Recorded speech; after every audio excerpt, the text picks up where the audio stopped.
Okay, Tony Walker, and I thank Mr. Lawson for that very interesting historical excursion, showing us how, as he said, he reads maps and buildings, perhaps, and telling us a little bit about Lagos's history. And I just wanted to comment in the light of what the very young man in front said, to say that perhaps this is an occasion for asking for history to be reinstated in the curriculum, because it is so vital. It is the key to knowledge of who we are, and indeed how we came about, even in terms of the societies, how they evolved. And I am very interested in history. I have done a lot of research on Lagos history, and I hope I get to talk to Mr. Lawson later. But I wanted to make the comment in relation to that young man, that the question of seeming to blame the colonial intervention is also an interesting part of history we need to look at. When I was exploring history, I found that the people of Lagos themselves, when you look at those Lagos kings that you outlined, it was their infighting and their collaboration with the British, just as one party that could be on their side, that led to the development of colonialism in Lagos. If they had not been fighting and simply seeing the British, the Portuguese, the Spanish, to some extent, to a lesser extent then, as collaborators, those events wouldn't have transpired. Of course, they couldn't see the future, so they couldn't see how it would work out. But for them, the British, the Portuguese were just another group of people with whom you can ally. Just as during the Yoruba wars, they allied with each other.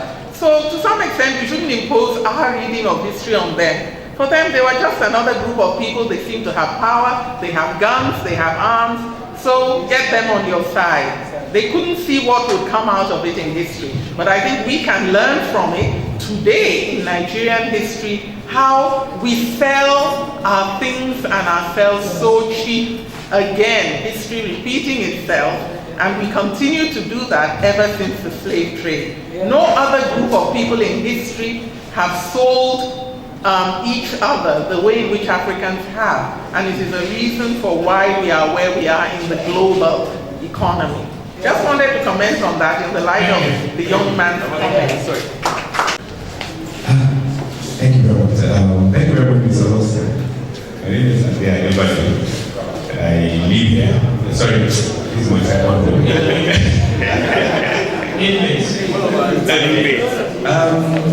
I was going to accuse you of trying to incite violence, but after my big sister spoke now, I think I shared some idea with her. You see, somebody who wants to blame the Africans for blaming people that developed them, or trying to blame some of their own activities on the people that raised them.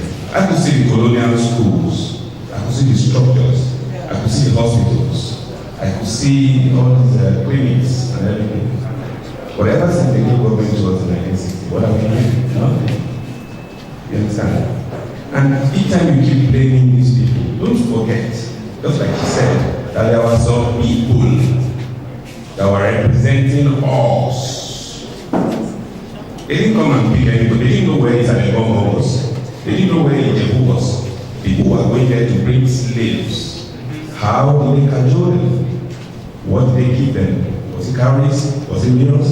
Somebody reported something. You know, I can say, let's stop blaming these people. What do we have to do? Thank you, sir. History or stories as I found them. I mean, the research I did and tried to analyze facts that I came across. The conclusion will be yours to draw. Sorry. Say that I've learned a lot from the lectures which you just gave, sir. Thank you so much. I discovered that, or should I say, going through the lectures, we focused more on territories and maps. And out of it, I learned a lot of lessons. But a lot of people spoke about how we are colonized. And I would tend to agree with the woman who just spoke last, that we as Nigerians are lucky in the sense that when you go through the history, we're one of the first countries which self-rule was practiced. We were the ones who ruled most of ourselves. Because when you compare how we were colonized with the French or the Belgians, you saw how they got independence. It's quite, we had ours easy, if I should put it that way. Because you still hear of colonialism and the rest, but we, as Nigerians, have a lot of advantages. But my question is, looking at that level, Lagos has 50. You see a heart and you see a stick. And I believe that symbolizes the Ayo. Hope I'm right, Ayo. And Ayo has become a major symbol of Lagos and tourism in Nigeria.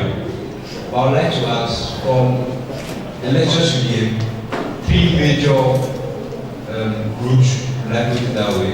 That's Benin Kingdom, the Portuguese, and Britain had impact on Lagos. The Benin's didn't use the heart. Britain and Portuguese. So this reference in Lagos, how did it affect the culture of the Lagosians?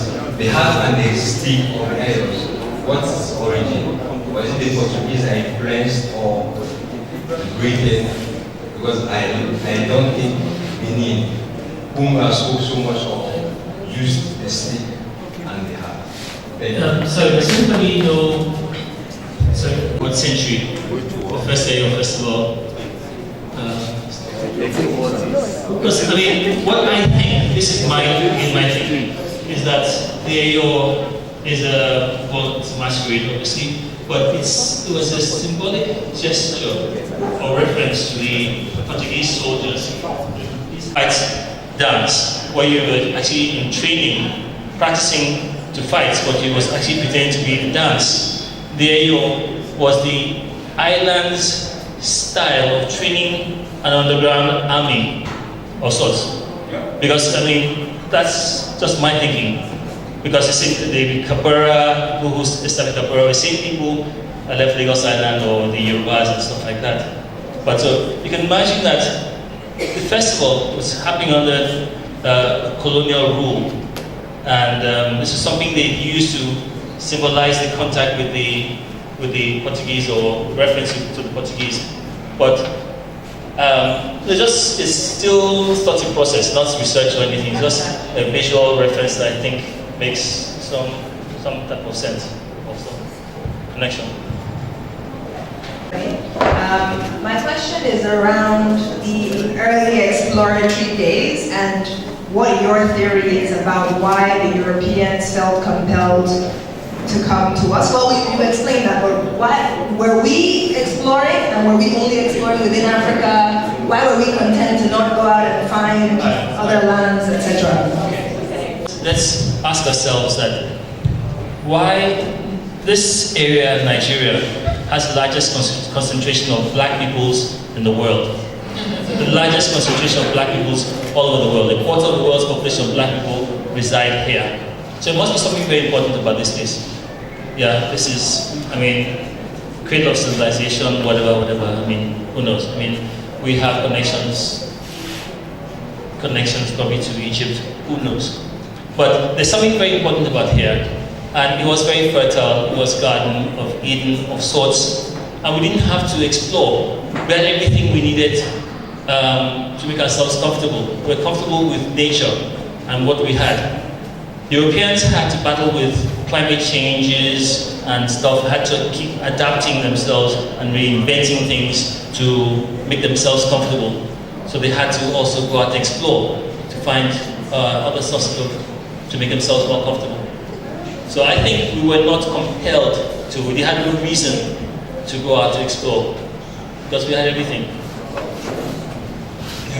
Sorry for the lecture, but I want to dwell on the architecture of Lagos. We saw a couple of pictures of the buildings that the colonial criminals, so to speak, built on our behalf. Now, in recent times, a lot of these buildings have been pulled down, and we Lagosians or people from living in Lagos have been crying and shouting about it. Why are they putting these buildings down? Now, also there's a school of thought that they want to turn Lagos into a new Dubai. But then, even if you go to Dubai, they still have their historical places where they built houses that are still there. So the question is that briefly, does that mean also that they should modernize Lagos, that all historical architecture should be destroyed? Or on the other hand, are we also looking at the fact that those buildings remind us of the colonial criminals that came to occupy? That's my question. Preservation of colonial artifacts. My professional colleague. Thanks for the spotlight. Basically, I just see it slightly different from most people. My perspective is very simple. I see all these colonial leftovers as nothing but remnants of or reminders of economic exploitation, which should not be celebrated. It's as simple as that for me. Why? If you go to India, Singapore, Taiwan, wherever the British went to, it's the same replica that they take with them. Same floor plans, same elevations, same everything. So whose legacy are we celebrating here? It's not my legacy. It's not my forefathers' legacy. It's another colonial exploiter's legacy that we are going to celebrate. So for me personally, we should, in fact, I'll even take part in it if I can. The guys of petrol and a torch, burn it down, open ground, give it to our students, our new architecture students, and give us something that we are proud of, something that actually represents our heritage, our past, and our future. I don't believe in celebrating all these powerful buildings. That's just my personal take. They hold this value whatsoever.